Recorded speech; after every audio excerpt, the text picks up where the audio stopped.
मूल विषय पे आते हैं।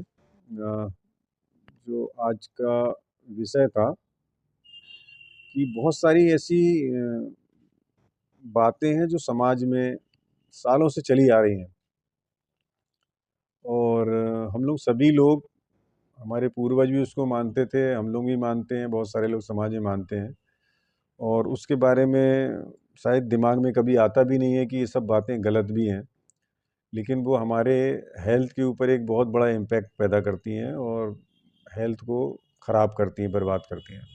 लेकिन वो प्रचलन में है, कुछ मैंने नोट किया है, बाकी यदि आप लोग भी कुछ बताएंगे तो मैं उस पर भी रोशनी डालूंगा, बताने की कोशिश करूंगा।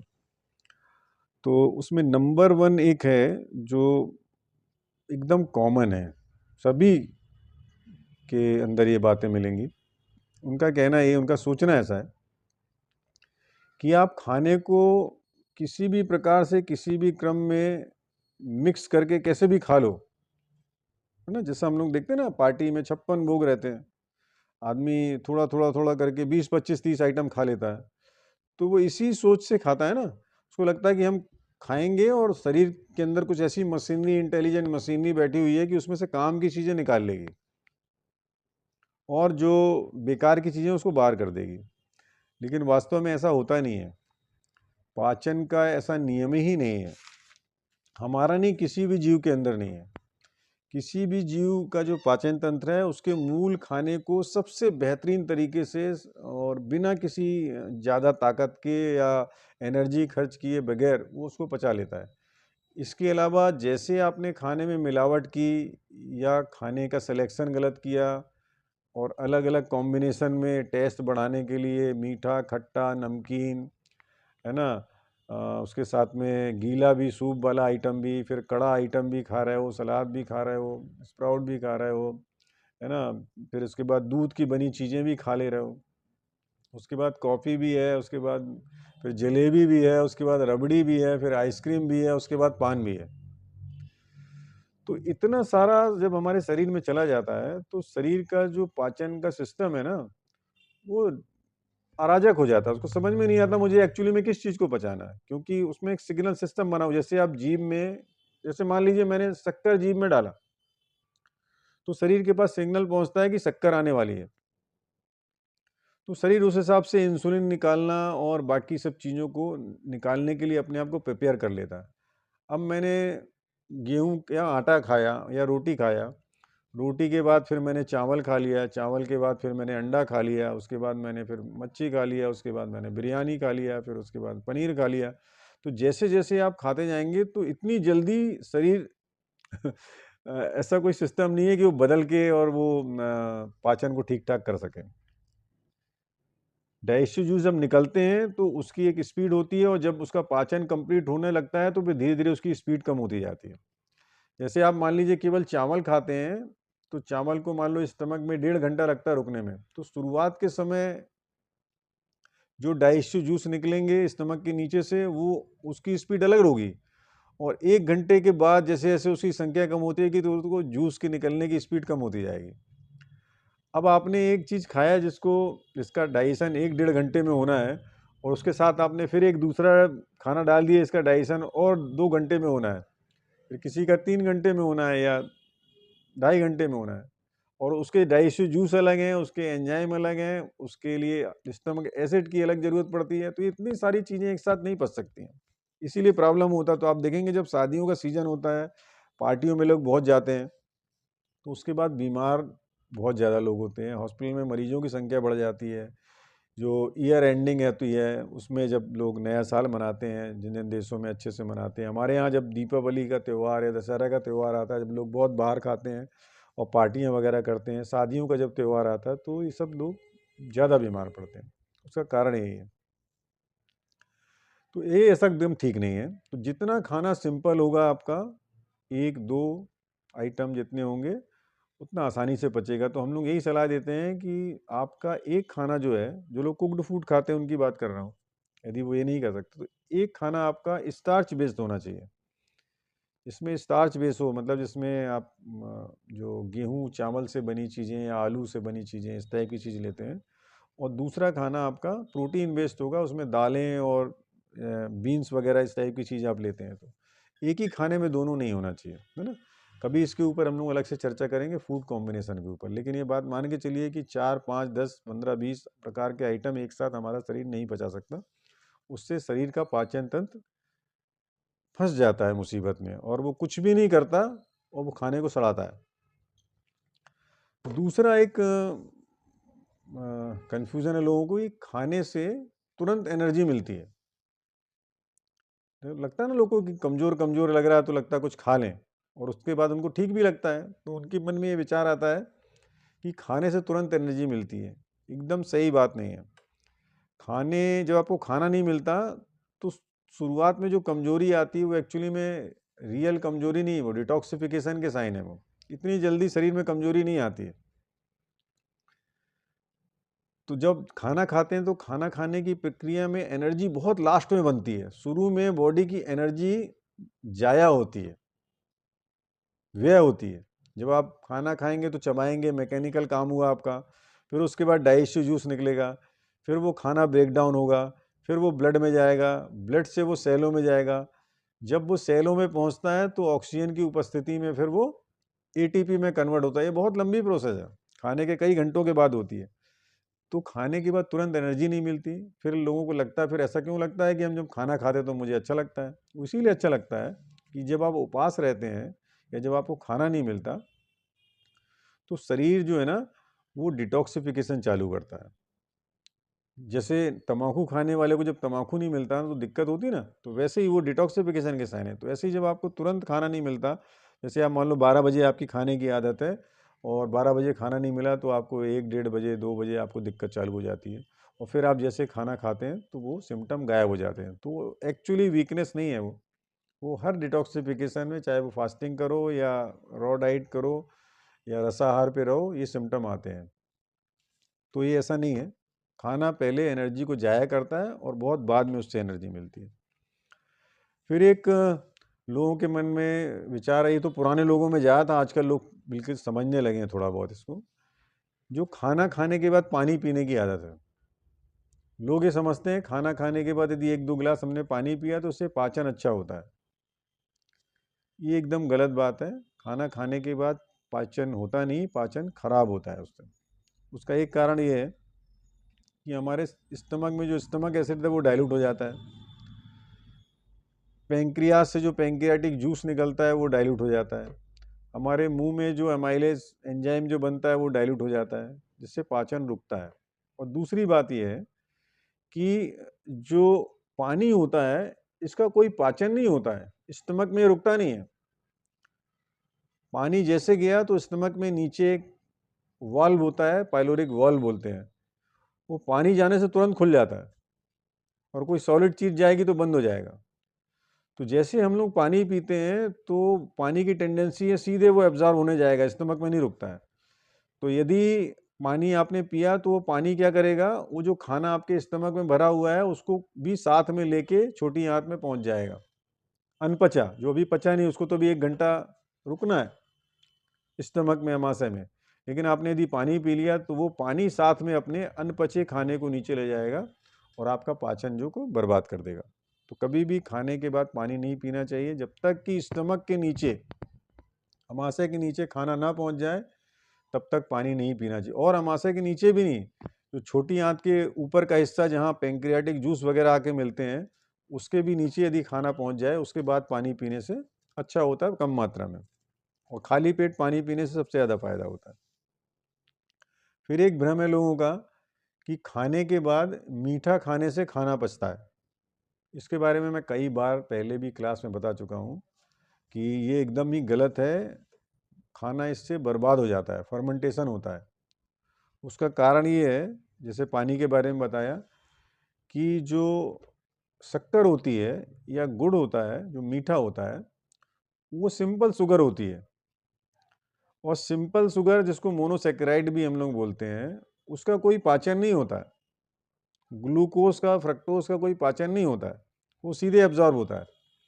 और उसके साथ में उसका एक और गुण है कि वो हाईली फर्मेंटेबल होता है। किसी भी चीज़ को, यदि अनाज को फर्मेंट करना है ना, गेहूं को करना है, चावल को करना है, तो उसमें थोड़ी शक्कर गुड़ डाल दीजिए, वो फर्मेंट हो जाएगा बहुत तेज़ी से, बहुत तेज़ी से फर्मेंटेबल ये एक्शन होता है इसका। तो यदि हमने खाना खाया हुआ, खाना स्टमक में भरा हुआ है मेरे, अभी पाचन की प्रक्रिया चल रही है, उसी बीच में यदि हमने मीठा खा लिया तो मीठा उस खाने में जाएगा और यदि वहाँ स्टार्च और प्रोटीन है तो उसको वो सड़ा देगा, फर्मेंट कर देगा। और फर्मेंटेशन जो है वो प्रक्रिया हमारे स्टमक मतलब पाचन तंत्र के सबसे लास्ट में जाके होना चाहिए, बड़ी आंत में।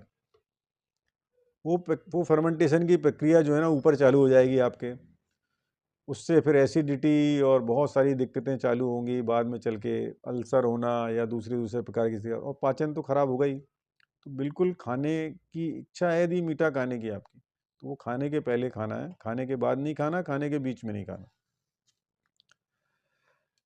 फिर एक वो तो मैंने पहले ही बता दिया है कि बैलेंस डाइट नाम की कोई चीज़ नहीं होती है कि प्रोटीन भी खा लिया उसी खाने में, कार्बोहाइड्रेट भी खा लिया और मिनरल्स विटामिन्स भी ले लिए, सब कुछ ले लिया, ऐसी कोई डाइट नहीं होती है। डाइट होती है रियल, सही खाना आपने खाया, उसी से आपको सब कुछ निकालना है। यदि नहीं निकाल पा रहे हैं तो इसका मतलब वो आपकी सोच में या आपकी थ्योरी में कोई वो नहीं है, कमी नहीं है, वो खाने में कमी है। तो जो आधुनिक एक कंसेप्शन है, विचार है कि एक ही डाइट में आपको प्रोटीन भी, कार्ब भी, फैट भी, मिनरल्स भी, विटामिन भी लेना है, तब जाके वो बैलेंस डाइट होती है, ये गलत है। फिर एक भ्रम है लोगों का कि खाने के बाद टहलने से खाना पच जाता है। बहुत सारे लोग उनके ऑफिस में रहते हैं, समय नहीं मिलता है टहलने वहलने का, वो अक्सर देखा मैंने रात में खाने के बाद 1-2 किलोमीटर 3-3 किलोमीटर टहलते हैं। ऐसे तो टहलते नहीं, लेकिन खाना खाने के बाद टहलते हैं। ये एकदम भ्रम है, गलत बात है, एकदम भी ठीक नहीं है। खाने के बाद टहलने से आपकी एनर्जी जो है वो आपके पाचन तंत्र से शिफ्ट होके आपकी मसल्स में आ जाती है। तो पाचन तंत्र को जितना पावर चाहिए, जितनी एनर्जी चाहिए पचाने के लिए, वो डाइवर्ट हो जाती है। तो इसीलिए आप देखेंगे प्रकृति में तो ज़्यादातर जानवर, सभी के सब जानवर, यदि कोई उनके पास इमरजेंसी नहीं है तो खाने के बाद सभी रेस्ट करते हैं। सभी जानवर विदाउट एनी एक्सेप्शन, वो अच्छे से खाएंगे और उसके बाद रेस्ट करेंगे, है ना। तो ये हमारे ऊपर ही वही नियम लागू होता है कि यदि हमने खाना खाया है और अच्छे से, इसको बोलते हैं भरपेट खाना, यदि वो खाया और पाचन के लिए हमको एनर्जी की ज़रूरत है तो हमको भी रेस्ट करना चाहिए। उसके बाद कोई भी हैवी वर्क नहीं करना चाहिए, फिजिकल और मेंटल बोथ। फिर एक और भ्रम है लोगों का कि पका हुआ खाना या अनाज हमको ना मिले या नॉन वेज ना मिले तो शरीर में कमजोरी आ जाती है। ये भी एक भ्रम है। हमको खाने से एनर्जी तभी मिलेगी जब वो खाना सही होगा। ये जो कमजोरी का जो चक्कर है वो एक्चुअली में हैबिट से आता है, हैबिट ब्रेक होने से, है ना। जब भी हम कोई भी किसी भी प्रकार की हैबिट होती है, जब हम उसको ब्रेक करते हैं खाने की, वो चाहे नशा क्यों ना करते हो आप, उसके बाद में पहला साइन तो कमजोरी का ही आएगा। आपको चिड़चिड़ापन आएगा, कमजोरी आएगी, खालीपन सा लगेगा, लगेगा शरीर में कुछ ताकत ही नहीं है, ना आपका कंसंट्रेशन बन पाएगा काम करने का। तो उनको फिर वही सिगरेट, तम्बाकू, बीड़ी या शराब या स्टिमुलेशन चाहिए होता। तो जो खाना हम लोग खाते हैं आमतौर पे, ये भी स्टिमुलेशन के तौर पे काम करता है, यदि वो आपका रियल फूड नहीं है तो। क्योंकि अन्न जो होता है ना, अन्न जब पचता है और जब आधा पचने के बाद बाकी जब सड़ता है तो उससे अल्कोहल ही बनता है, फर्मेंटेशन होता है। तो उसमें वही नशा, वही मज़ा आता है जो एक्चुअली में नशा करने में आता है। तो अन्न का भी वही वही एडिक्शन होता है जो शराब का या दूसरे नशे का होता है। तो इसलिए देखना, बहुत सारे लोगों को अन्न छोड़ने में बहुत दिक्कत होती है। हम लोगों को भी शुरू में हुई थी, मैं नहीं बोल रहा कि हम लोगों को नहीं हुई। उसका कारण है कि वो एक प्रकार का एडिक्शन है। ये एडिक्शन आपको फ्रूट से नहीं होगा, फल से, कि आपको ये इस प्रकार का फल नहीं मिला तो आपको लगेगा बिल्कुल कुछ नहीं, उसके बाद दूसरा कोई मीठा फल दूसरे सीजन का मिल जाएगा तो आपको कोई प्रॉब्लम नहीं होगा। लेकिन यदि आप अन्न खा रहे हैं तो आपको छोड़ना बहुत मुश्किल होगा। और जो लोग नॉन वेज खा रहे हैं उनको भी नॉन वेज छोड़ना मुश्किल होता है। तो वो इस कारण से नहीं कि वो उनके लिए परफेक्ट आहार है, वो इसीलिए होता है कि वो उनके लिए आर्टिफिशियली स्टिमुलेशन का काम करता है। तो स्टिमुलेशन जब बंद हो गया तो उनको डलनेस लगती है, और फिर जब खाते हैं तो बड़ा अच्छा लगता है। तो ये प्रॉब्लम है। इसके बाद एक बहुत बड़ा कन्फ्यूज़न है जो इसको आपको ध्यान से समझना पड़ेगा कि ये हमारे परिवार में, समाज में, आम लोगों के अंदर है कि बीमारी के समय मरीज को बेहतर आहार खिलाना है, पौष्टिक आहार खिलाना है, जिससे उसके शरीर को ताकत मिलेगी और वो ताकत से वो बीमारी से लड़ेगा। ये एक इतना बड़ा भ्रम है और बहुत ही डेंजरस है हेल्थ के लिए, बहुत ही डेंजरस है। जब हमारे शरीर में सिम्टम आते हैं, चाहे वो एक्यूट डिजीज़ के हों, चाहे वो क्रॉनिक डिजीज़ के हों, वो उसके साथ में आम तौर पे स्पेशली एक्यूट डिजीज़ में, क्योंकि क्रॉनिक बीमारी जब ठीक होती है तो वो एक्यूट डिजीज़ के माध्यम से ही ठीक होती है। ये बात आप समझ लेना। क्रॉनिक डिजीज़ मतलब बॉडी में टॉक्सिन स्टोर हो रहा है, मैंने बताया। तो जब वो ठीक होगी तब आपके शरीर में दर्द पैदा होगा, उल्टी होगी, दस्त होंगे, पेशाब बार बार लगेगी, पसीना आएगा, ये सब दिक्कतें, ये सब सिम्टम आएंगे। इस दौरान तो शरीर यदि बहुत प्रेशर के साथ, बहुत एग्रेसिवली यदि वो डिस्चार्ज करा रहा है आपसे, टॉक्सिन को निकाल रहा है, गंदगी को बाहर कर रहा है, तो आमतौर पे शरीर खुद ही पाचन को बंद कर देता, भूख को बंद कर देता, आपको भूख नहीं लगेगी, आप देखना। लेकिन उस दौरान भी क्योंकि हमारे दिमाग में भ्रम है, परिवार के लोग कुछ ना कुछ आपको खिलाने की कोशिश करते हैं। कह रहे थोड़ा सा सूप पी लो, थोड़ी सी दलिया खा लो, दूध पी लो, और उससे जो है ना बीमारी तो बढ़ती है और उसका जो पीरियड है जो वो एक्सटेंड हो जाता है। यदि आपको सर्दी हो रही है तो वो ज़्यादा दिन चलेगी, यदि आपने खाना जारी रखा। यदि आपको लूज मोशन हो रहे हैं तो वो ज़्यादा दिन तक चलेंगे। यदि आपको दर्द हो रहा है तो वो और बढ़ेगा। यदि आपको क्या बोलते हैं, पेशाब बार बार हो रही तो वो आपको, यदि बुखार है तो बुखार कंटिन्यूस बना रहेगा। तो उसका कारण यही है कि हमको उस समय फीड नहीं करना है। फीड करने से एक्यूट बीमारी का जो काल है, काल अवधि जो है ना बढ़ जाती है, और उस समय यदि आपने बंद कर दिया खाना तो आप बहुत जल्दी ठीक हो जाएंगे। तो कभी कभी डिटॉक्सिफिकेशन के दौरान भी आपने ऐसा देखा होगा, उसके साथ आपको इसको लिंक करना पड़ेगा कि वो सेम चीज़ है। डिटॉक्सिफिकेशन में क्या कर रहे हैं हम, जानबूझ के शरीर की बीमारी को बाहर निकालने की कोशिश कर रहे हैं। और एक होता है शरीर के पास जब टॉक्सिन लोड बहुत बढ़ गया तो शरीर ने एक्यूट बीमारी के नाम पे, सर्दी खांसी उल्टी दस्त बुखार के नाम पे बीमारी को निकालने की कोशिश की। और अभी हम क्या कर रहे हैं, हम तो स्वस्थ लग रहे हैं ऊपर से देखने पे, लेकिन हमारे शरीर के अंदर गंदगी जमी हुई और हमने अपनी डाइट चेंज की, हमने उपवास किया, तो अब हम आर्टिफिशियली बोल सकते हो या इंड्यूस करके अपने तरफ से प्रेशर से गंदगी को बाहर निकाल रहे हैं। तब भी शरीर ऐसा करता है बीच बीच में कि आपको भूख को ख़त्म कर देता है। तो हमको उसको वैसे ही मानना चाहिए कि जैसे एक्यूज बीमारी होने पे हम लोग करते हैं कि हमको खाना बंद कर देना चाहिए, उस समय खाना नहीं खाना चाहिए, या लिक्विड डाइट में आए या पानी पी के रहें।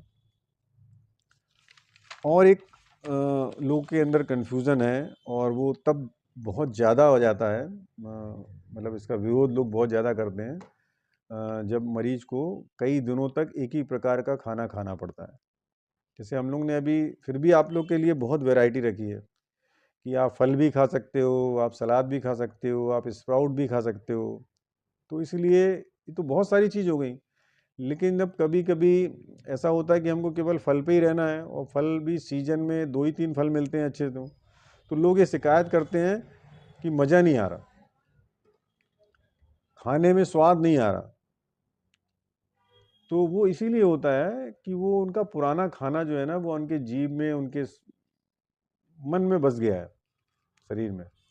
तो वो जब उनको नहीं मिलता है ना तो एडिक्शन के तौर पे उनको लगता है। तो खाने में स्वाद होना चाहिए, ये बात कितनी सही है ये मैं आपको बताना चाहता हूँ कि खाने के साथ स्वाद का कोई लेना देना नहीं है। खाने के साथ न्यूट्रिशन का लेना देना है। और स्वाद नाम की कोई चीज़ वास्तव में होती नहीं है, प्रैक्टिस ही आपका स्वाद होती है। जिस किसी ने पहली बार तम्बाकू खाई थी या कोई नशा किया था, उनको कभी अच्छा नहीं लगा। वो तम्बाकू खाने वाला जब पहली बार तम्बाकू खाता है, जिसने जीवन में कभी कोई नशा नहीं किया, उसको उल्टी तक हो जाती है, सिर दर्द हो जाता है, मितली आती है, चक्कर आता है, पता नहीं क्या क्या होता है। लेकिन 1-1.5 साल के बाद आप देखोगे उसको वही तम्बाकू खाने में मज़ा आता है, तो स्वाद आने लगता है। तो इसका मतलब क्या, स्वाद कुछ होता नहीं, स्वाद प्रैक्टिस होती है। तो जैसी आपने प्रैक्टिस बना ली उसी से आपको स्वाद आता है। तो सालों से जब आपकी प्रैक्टिस पके हुए खाने की, रोटी चावल, मसालेदार सब्जी, है ना, तली हुई सब्जी, भुजी हुई सब्जी, इस तरह के खाने की, कई लोग के बाहर के खाने में मज़ा आ लगता है, घर का खाना सादा अच्छा नहीं लगता। तो वो एक्चुअली में इसलिए नहीं कि उसमें स्वाद होता है, वो इसलिए होता है कि वो आप खाते हो और वो खाने के लिए आपकी जो ज़बान है और आपका जो मन है वो तैयार है और आप उसके अभ्यस्त हो गए हो। तो स्वाद नाम की कोई चीज़ नहीं होती, न्यूट्रिशन के साथ खाने का लिंक है। यदि आपको न्यूट्रिशन में आनंद नहीं आता तो इसका मतलब आपको बहुत प्रैक्टिस की ज़रूरत है। अभी आपके टेस्ट बड्स बदले नहीं हैं। हम लोग भी जब ये सब चीज़ नहीं करते थे तब चाय खूब पीते थे, नॉन वेज बहुत खाते थे और बड़ा मज़ा आता था। दुनिया के सब प्रकार के मांस मैंने खाए हैं। चाय पीने के लिए 20 किलोमीटर 25 किलोमीटर जाते थे चाय पीने के लिए, तो वहाँ अच्छी चाय मिलती है और साथ में समोसे आलू बंडे भी मिलते हैं। लेकिन अभी क्या होता है, अभी यदि कभी खाना भी पड़ गया या चाय कभी पीनी भी पड़ गई तो उसके बाद जो है ना बहुत ख़राब लगता है। तो ये कोई मैं ऐसा कोई आर्टिफिशियली या कृत्रिम कृत्रिम रूप से नहीं बता रहा हूँ, ये वास्तविकता है। अब उस खाने में मज़ा ही नहीं आता। यदि मसालेदार खाना कभी किसी पार्टी में या कहीं गए जहाँ खाना पड़ा, तो खाने के खाते समय तो हो सकता है खा लेते हो, लेकिन खाने के बाद ही लगता है कि यार ये तो ठीक नहीं है। शरीर उसको अब उसके उसके खिलाफ चला गया, विद्रोह करता है। क्यों हो गया ऐसा? क्योंकि हमने अपनी प्रैक्टिस बदल दी। पहले हम इसी चीज़ को खाते थे तो मुझे आनंद आता था, लेकिन अब मैं इस खाने को धीरे धीरे कम करते करते प्राकृतिक खाने को धीरे धीरे धीरे धीरे बढ़ाते बढ़ाते बढ़ाते अब ऐसा हो गया कि अब वो खाना कभी मजबूरी में खाएंगे तो शरीर उसको रिवोल्ट करता है, बोलता नहीं ये अच्छा नहीं है। इसी स्थिति में हमको अपने शरीर को लेके आना है सभी को, कि जब बहुतायत में या परसेंटेज में 3/4 करीब आपका खाना कच्चा पहुंचने लगेगा, उससे ज़्यादा पहुंचने लगेगा, जो रियल फूड पहुंचने लगेगा, तो धीरे धीरे आपके टेस्ट बदलेंगे। फिर आपको बहुत ज़्यादा मीठा, बहुत ज़्यादा नमक, बहुत ज़्यादा मसाला, बहुत ज़्यादा तेल, ये अपने आप अच्छा नहीं लगेगा और आपको सादे खाने में फिर मज़ा आने लगेगा। दूसरे लोग देखेंगे तो बोलेंगे ये क्या कर रहे हो आप ऐसा खा रहे हो, इसमें क्या मज़ा क्यों आ रहा है? आपको लगेगा कि तुमको उसमें कैसे मज़ा आ रहा है। इतना अंतर आता है। क्यों? क्योंकि आपकी इंटरनल जो है ना सफाई हो जाती है, आपका ब्लड साफ हो जाता है, आपका लिम्फ साफ हो जाता है, आपका सिस्टम साफ हो जाता है, तो उसको फिर साफ खाना चाहिए। पहले आपका शरीर पूरा गंदगी से भरा था, तो जब वो गंदगी कम होती तो शरीर बोलता था गंदगी डालो। अभी आपका शरीर जब अंदर से साफ हो गया तो शरीर बोलता है साफ चीजें डालिए। तो टेस्ट का कोई सवाल नहीं है, सवाल है न्यूट्रिशन का। और हमको ऐसे खाना, जब भी आपके सामने कभी कोई खाना आएगा, जब भी, तो आपको एक ही चीज सोचना है उससे कि ये खाना क्या है, कहाँ से आया है। पहली चीज तो होना चाहिए कि वो प्लांट बेस्ड होना चाहिए। कहीं भी खाने जाओ तो पहले बात सोचो कि ये खाना कहाँ से आया है, ये प्लांट बेस्ड है कि एनिमल बेस्ड है। तो प्लांट बेस्ड होना चाहिए, मतलब वो वनस्पति से आना चाहिए। दूसरा क्या देखना है कि ये होल फूड है कि नहीं है, मैदा की जगह रोटी है कि, ये पके हुए लोग जो बता रहा हूँ उनकी बात कर रहा हूँ, जो लोग पका हुआ खाते हैं एक टाइम, उनकी बात। तो इतना उनको देखना है कि ये होल फूड है कि नहीं है। और फिर देखना है इसमें बहुत सारी चीज़ों का मिक्सअप तो नहीं किया गया और बहुत ज़्यादा प्रोसेस तो नहीं है, बहुत ज़्यादा तला हुआ, बहुत ज़्यादा भुजा हुआ, बहुत ज़्यादा आग में पकाया हुआ, बहुत सारा मिक्सचर करके तो नहीं है खाना, सिंपल है ना। इतना खाएंगे तो आपके पाचन तंत्र के ऊपर लोड कम पड़ेगा। और उसके पहले जब कभी ऐसा खाने को मिलेगा तो उसके पहले बोलते हैं थोड़ा सलाद खा लो, है ना, थोड़ा ऐसी चीज़ जो कच्ची चीज़ खा लो तो उससे थोड़ा बैलेंस होता है। एसिड और बेस जिसको बोलते हैं, है ना, क्षार, उसका बैलेंस होता है हमारी बॉडी में और उससे बहुत बीमारियों में आपको राहत मिलेगी या बीमारी नहीं हो पाएगी। तो अभी इतना ही काफ़ी है, और भी पॉइंट तो बहुत सारे हैं, तो उसको मेरे ख्याल से एक क्लास और लग जाएगी, इतने पॉइंट है। तो बहुत सारे लोगों के सवाल भी, कुछ लोगों ने लिख के भी सवाल बोले थे, तो वो सब बताएंगे तो मेरे ख्याल से अच्छा होगा। मैं पढ़ नहीं पाया उसको जल्दीबाजी में, ऐसे ही बता सकते हैं। राम रतन जी, आप क्या बोल रहे हैं, बताइए।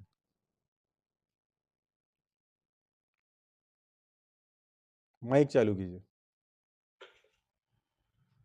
हाँ गुरु जी, चरण स्पर्श। बताइए। मैं ये बोल रहा था जैसे कि मेरे घर वाले बोलते हैं कि आपने थोड़ा भी कुछ खाया और आपकी बॉडी तुरंत गड़बड़ हो जाती है। तो मैंने मैंने इसको अंदाज किया है कि मैं हमेशा सिंपल और आपके बताए हुए रास्ते पे चलता हूँ। और अब क्या होता है कि तारीख से लग रही है, उसके पहले भी जब मैं आपके इशारे पे था तो मैंने गड़बड़ खाना बंद कर दिया। तो जब भी मैं कोई चीज खाता हूँ तो मेरी बॉडी तुरंत रिजल्ट देती, गड़बड़ हो जाता हूँ। तो मेरे घर पे मेरे डैडी सवाल करते हैं कि हम लोग इतना उठ पटांग खाते कुछ नहीं होता, और तुमने भी थोड़ा भी कुछ गलत खाया और तुमको कहीं लूज मोशन, कहीं ऐसा हो जाएगा, कहीं वैसा, कहीं पेट में अनपच हो जाएगा। तो ये सवाल था मेरा कि अचानक बॉडी रिजल्ट देती तुरंत। इसमें कुछ खराब नहीं है। अच्छी चीज, अच्छी बातों के लिए भी आपको आदत बनाना पड़ती है और बुरी बातों के लिए भी आपको आदत बनानी पड़ती है। मैंने क्या बताया, जब पहली बार कोई तम्बाकू खाता है तो उसको उल्टी होती है, सर दर्द होता है। तो वैसे ही जब आपकी आदतें बदल गई हैं, आपका ब्लड प्योर हो गया, आपका इंटेस्टाइन क्लीन हो गई, तो फिर आप वो खाना खाएंगे तो शरीर बोलता है कि इसकी नहीं ज़रूरत है मुझे, तो वो रिएक्ट करता है। इसमें कोई ख़राब बात नहीं है। लेकिन आप उसी को खाते रहेंगे ना धीरे धीरे। अभी देखिए, आप एक टाइम खा रहे हैं ना, अभी इसको आप धीरे धीरे बढ़ा के 2 टाइम कर दीजिए, फिर 3 टाइम कर दीजिए, तो इससे क्या होगा, धीरे धीरे शरीर एडजस्ट कर लेगा। लेकिन उससे फिर बीमारी होने का चांस ज़्यादा है। हाँ, तो वो आपको तय करना है कि क्या होता है। लेकिन इसमें कुछ गलत नहीं है। जो गलत खाना खाया आपने, तला मसाले वाला, बहुत भुजा हुआ, इस तरह खाया, और उसके बाद यदि आपको कुछ शरीर ने रिएक्ट कर दिया, तो इसमें कुछ भी घबराने का नहीं है, प्राकृतिक है, कुछ भी खराब नहीं है इसमें, और ये कोई खराब बात भी नहीं है। बिल्कुल बिल्कुल बिल्कुल, आपको मदद कर रहे हैं आपका शरीर जी। और किसी का कोई सवाल है? किसी ने लिख के सवाल पूछा था, शायद वो फिर से लिख दें तो मैं पढ़ पाऊंगा, या वो बोल पाए डायरेक्ट तो अच्छा होगा।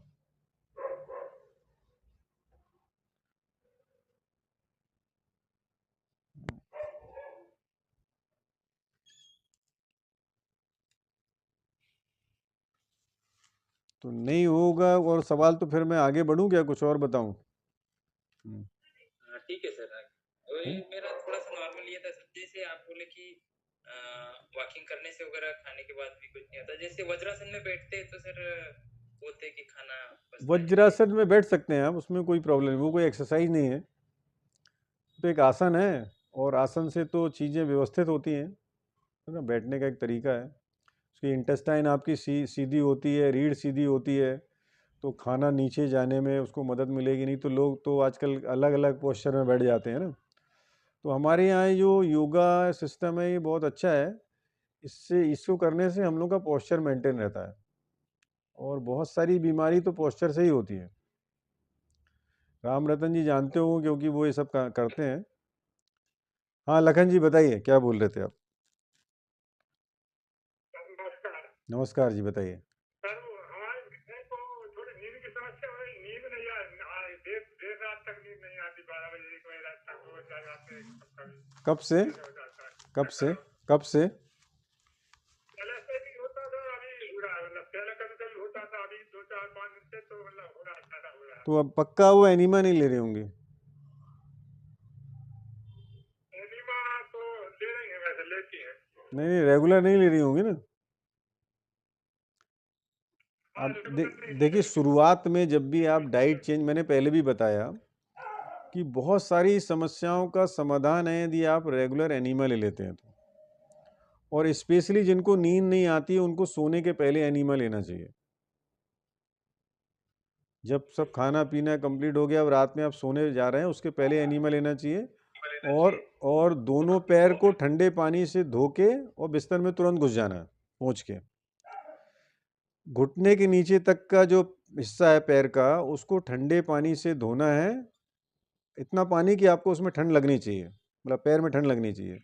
उससे धो के साफ करके तुरंत ही उसके बाद बिस्तर में घुस जाना चाहिए, तो नींद आना संभावना है, अच्छी नींद हो जाएगी। लेकिन एनीमा लेना है। यस सर, हमने अनुभव किया है, एनीमा से बहुत अच्छी और जबरदस्त नींद आती है। मेरी नींद भी सर रात को 2 बजे के बाद डिस्टर्ब होने लगती है। शाम को तो अच्छी आती है, लेकिन 2 बजे के बाद रात को डिस्टर्ब होने किसकी? मैडम की? आपकी नींद की? मैडम की? मेरी खुद की। 2 बजे ना, तो एक्चुअली में 2 बजे के बाद ना, तो 1 से 3 बजे का टाइम होता है लीवर का। यदि उस समय आपकी नींद डिस्टर्ब होती है, तो इसका मतलब है कि आपका लीवर में छोटा मोटा कुछ प्रॉब्लम है, लीवर को डिटॉक्स करने के लिए थोड़ा सोचना चाहिए। पूरी बॉडी डिटॉक्स होती है, सब कुछ होती है, लेकिन कई बार कुछ ऐसी चीज़ें होती हैं खाने पीने में जो लीवर को मदद करती हैं। तो मैं अलग से आपको चर्चा करके बताऊंगा कि आप क्या कर सकते हैं, है ना। सर ये पूछना था, जैसे सर बार बार जैसे मतलब बार बार मतलब जैसे पानी पिया तो थोड़ी देर में अपना नॉर्मली पेशाब हो जाएगा, और है ना, पेशाब जल्दी हो जाता है, ऐसा मतलब कहना है, तो नॉर्मल नहीं, देखिए इसमें क्या होता है कि पानी पीने से पानी शरीर में एब्जॉर्ब होगा ज़रूरी नहीं है। शरीर की पर आवर की रिक्वायरमेंट पानी की रहती है। यदि आपने उससे ज़्यादा पानी पी लिया और शरीर की उस समय रिक्वायरमेंट नहीं है तो पेशाब बढ़ जाएगी आपकी। लेकिन जितनी ज़रूरत है उतना पानी गया और पानी एब्जॉर्ब हो गया। देखिए पानी जहाँ एब्जॉर्ब होता है वो इंटेस्टाइन साफ़ होना चाहिए। यदि वो म्यूकस से भरी हुई है तो आप ज़्यादा पानी भी पी लोगे तो पानी एब्जॉर्ब नहीं होगा आपको। और दूसरी बात है कि यदि मान लीजिए एब्जॉर्ब हो गया तो ब्लड में घुलेगा पानी ना, तो उसके बाद यदि सेलों में उसके जाना है और उतनी ज़रूरत नहीं है तो फिर वो किडनी को उसको बाहर करना पड़ेगा। तो इसीलिए सिग्नल का ख्याल रखना पड़ता है कि प्यास लग रही कि नहीं लग रही, और देखना चाहिए कि यूरिन जब थोड़ा डार्क होने लगे तो पानी थोड़ा बढ़ा देना चाहिए। मुंह सूख रहा है ना, उसका ख्याल रख के जी पर। अच्छा, दिक्कत क्या होती है, बहुत अच्छा क्वेश्चन है आपका, कि जब हम लोग फ्रूट डाइट पे रहते हैं, फलाहार पे रहते हैं, तो हम पानी ज़्यादा नहीं पीते। वो तो क्यों? क्योंकि हमको जब भी लगता है तो हम फल खा लेते हैं। कई बार प्यास लगने पे भी जो सिम्टम आते हैं वो भूख के ही सिम्टम होते हैं, तो हम फल खा लेते हैं। तो फलाहार जो लोग करते हैं उनमें ज़्यादातर लोग डिहाइड्रेटेड होते हैं। क्यों? क्योंकि वो साधारण पानी नहीं पीते हैं। उनको लगता है कि फल में तो पानी है तो पानी की ज़रूरत नहीं है।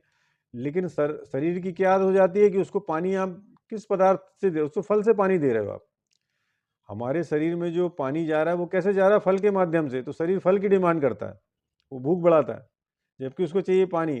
तो इवन आप फलाहार भी कर रहे हो तो भी आपको पानी पीना चाहिए, साधारण पानी, नहीं तो आपको डिहाइड्रेशन हो जाएगा, है ना।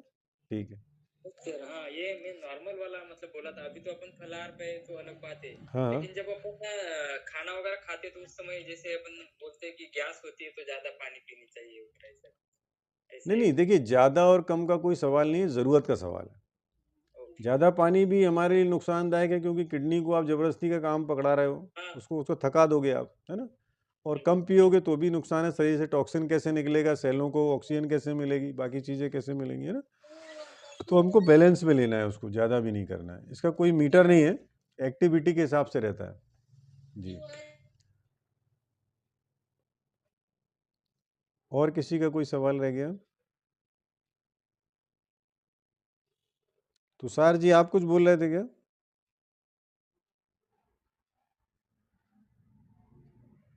तुषार कोठारी जी।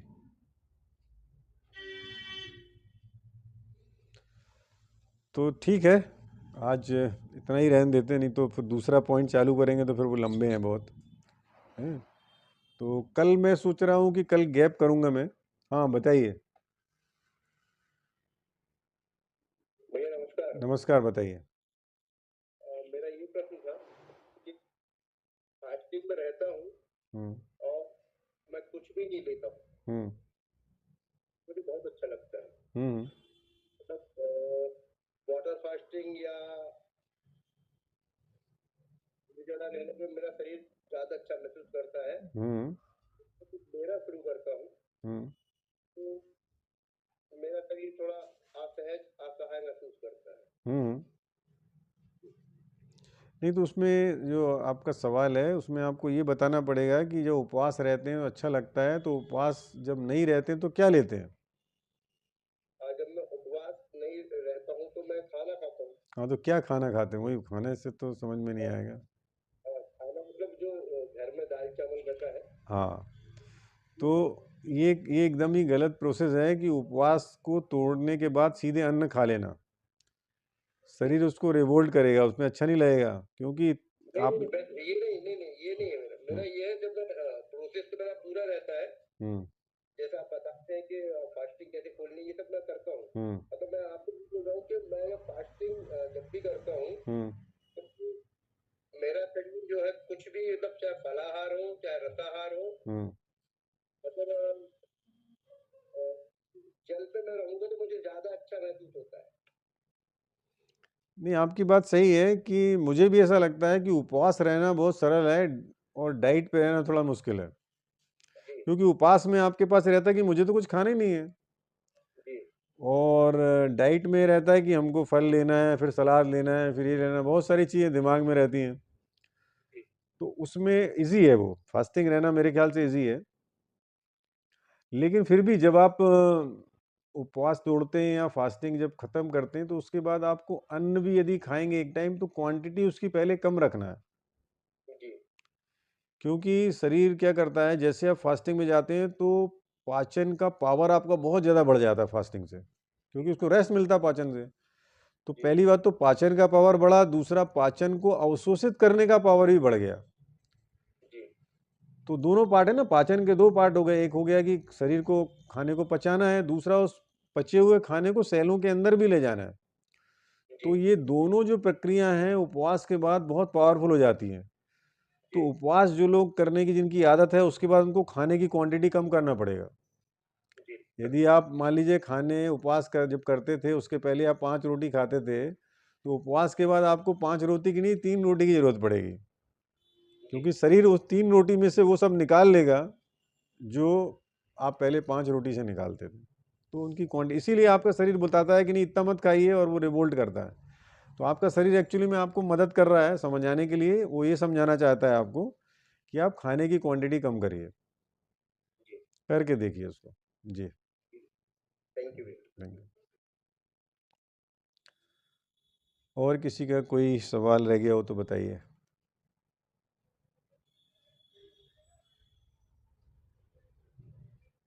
नहीं हो तो कोई अपना अनुभव बताइए, कुछ तो आप लोग को बोलना सीखना पड़ेगा।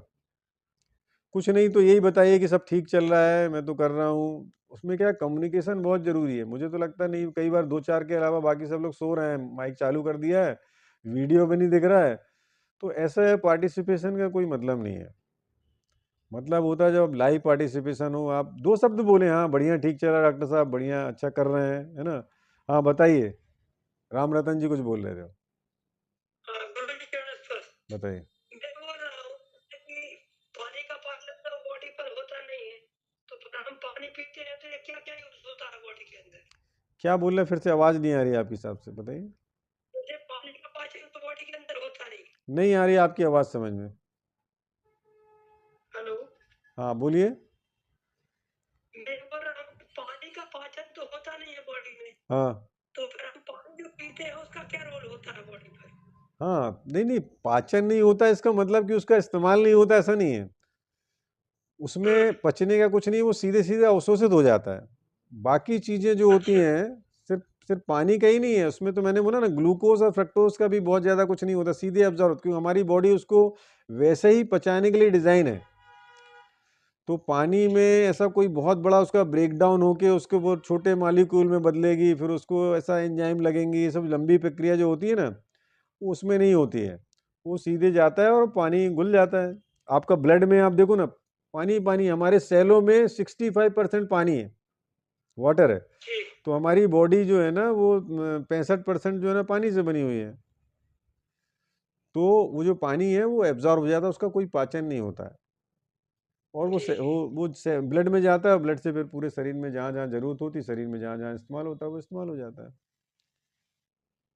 हाँ और एक सवाल और करना था गुरुजी, जैसे कि थोड़ा सा कंफ्यूजन है। जैसे सबसे पहले फल का पाचन होता है, यदि हम जो नेचुरल अपन खाते हैं, जो सबसे पहले फल का होता है, फिर सेकंड में यदि अपन जो है फिर उसका सब्जियों का होता है, सलाद सब्जियां, ठीक है, और फिर अंकुरित चीजें। हाँ जी सही है। और नट्स का नंबर कब? इसके बाद अंकुरित के बाद है हाँ, अंकुरित जैसे के बाद। काजू किशमिश बादाम वगैरह ये अंकुरित के बाद। बात सही है। और उसके बाद उबले हुए खाने का कब नंबर आएगा? उबले हुए में क्या खाना चाहते हैं आप? सब्जियां उबाल के जैसे खा रहे थे, तो वो आपके नट्स और अंकुरित के पहले आ जाएगा। अंकुरित के पहले आएगा। मतलब कच्चा खाएं या फिर उबाल के खाएं? देखो नियम यही है कि जिस चीज को आप कच्चा खा सकते हैं, कच्चा, उसको यदि आप उबाल के खाते हैं तो शरीर में उतना ज़्यादा प्रॉब्लम नहीं होता है। है ना। जैसे गेहूं को आप कच्चा नहीं खा सकते, तो उसको पका के खाओगे तो प्रॉब्लम करेगा, है ना। लेकिन आपको बोले जैसे कि खीरे को है, लौकी को, आप कुछ तो कच्चा खा सकते हो, पालक को है, धनिया को, कुछ तो कच्चा खा सकते हो, तो उसको आप पका के खाओगे तो कोई प्रॉब्लम ज़्यादा नहीं होता है। लेकिन जिस चीज़ को आप कच्चा नहीं खा सकते, मांस को आप कच्चा नहीं खा सकते, तो पका के खाओगे तो भी प्रॉब्लम होगा। तो और दूसरी चीज़ है, जो चीज़ें उसके जो मॉलिक्यूल हैं वो फैले फैले हैं, वो आसानी से पचता है, आप समझे ना। जैसे जो बीज होता है उसके मॉलिक्यूल आपस में बहुत कॉम्पैक्ट रहते हैं, कड़े रहते हैं, जितने बीज होते हैं उसके मॉलिक्यूल आपस में कड़े रहते हैं। तो उसको हम लोग को फिर अंकुरित करना पड़ता है। जब उसके मॉलिक्यूल पानी जाने से फैलेंगे, उसमें जीवन की रचना होगी, तो प्रोटीन टूटेगा, अमीनो एसिड में बनेगा, तो वो थोड़ा सा प्रक्रिया में आगे बढ़ जाता है। तो जितनी कॉम्पैक्ट चीज़ होती है, कड़ी चीज़ें, वो उतनी देरी से पचती हैं, और जितनी जो विस्तारी चीज़ें हैं, जिसके मॉलिक्यूल विस्तार में है ना, जैसे फल में होता है, खीरा में होता है, उतना कड़ा नहीं है, वो सॉफ्ट है। तो हमारा शरीर जो है सॉफ्ट खाने के लिए बना हुआ है, हमारा शरीर कड़े खाने के लिए नहीं बना हुआ है। तो फल खाने से इसीलिए पच जाता है कि वो कड़ा नहीं है। और बीज जो है वो हमारे लिए इसलिए बने कि हम लोग फल के साथ बीज भी खा लें, और फिर जहाँ भी शौच करें वहाँ पे पौधा लग जाएगा। तो इसलिए बना हुआ है फल, कि फल के साथ हम लोग बीज खाएं बिना चबाए हुए, बीज को टूटना भी नहीं चाहिए, तो हम खाएंगे। प्रकृति में कैसे होता है, आपने देखा ना, चिड़िया कुछ खाती हैं, फिर वो जहाँ उनका मल त्याग होता है वहाँ पौधा लग जाता है। ये होता है ना, कई जीव ऐसे हैं जो खाते हैं और फिर वो जहाँ पे निस्तार करते हैं वहाँ पौधा लग जाता है। तो मनुष्य का शरीर भी इसीलिए डिजाइन है कि वो फल खाए और बीज उसके शरीर में बिना पचे निकल जाए मल के साथ, और फिर वहाँ पौधा उग जाए। ये प्रकृति का सर्किल है बना हुआ। तो हमारा शरीर बना हुआ सॉफ्ट खाने के लिए, जितना कड़ा होते जाएगा उतना देर से पचेगा। जी बताइए। और एक सवाल था गुरुजी, जैसे मैं फल जब खाता हूँ तो जैसे मेरे पास सभी प्रकार के, ये संतरा है, अपना अंगूर है, फिर सेब है, तो सबसे पहले मैं रस वाले फल खाना शुरू करता हूँ, उसके बाद गूदे वाला खाता हूँ। सही है, सही है।